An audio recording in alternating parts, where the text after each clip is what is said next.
যেখানে তারা কোনো বিনিময় চায় না।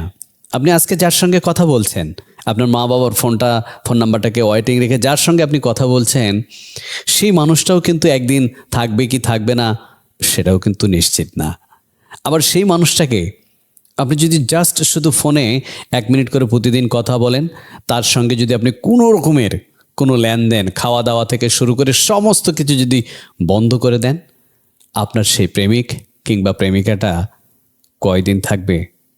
অথচ দেখুন, আপনার বাবা কিংবা মা নিঃস্বার্থভাবে আপনাকে ভালোবেসে যাচ্ছে, নিঃস্বার্থভাবে তারা আপনাকে সার্ভিস দিয়ে যাচ্ছে।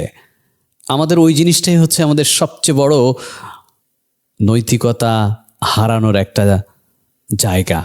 আমরা যে নৈতিকতা হারিয়ে ফেলছি দিন দিন, সেটাই হচ্ছে তার প্রমাণ।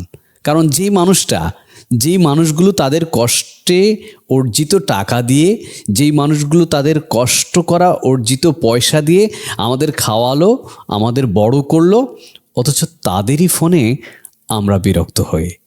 এইটা আমাদের ঠিক না। হ্যাঁ, আপনি তাদেরকে বুঝিয়ে বলতে পারেন যে আপনি একটু পরে ফোন করেন, কিন্তু আমরা এই কাজটা করে থাকি। এটা কিন্তু আমাদের উচিত না।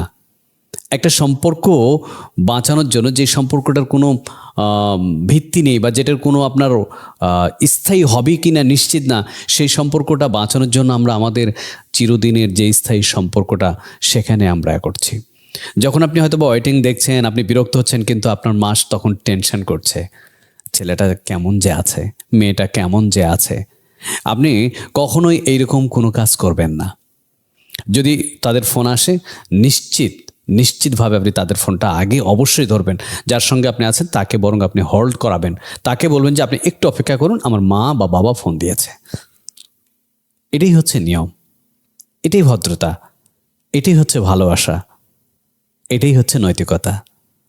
তো ওরা ভালো থাকবেন। পরবর্তীতে আবার অন্য কোনো বিষয় নিয়ে আবার আপনাদের সামনে হাজির হবো, সেই প্রত্যাশায়। আল্লাহ হাফেজ।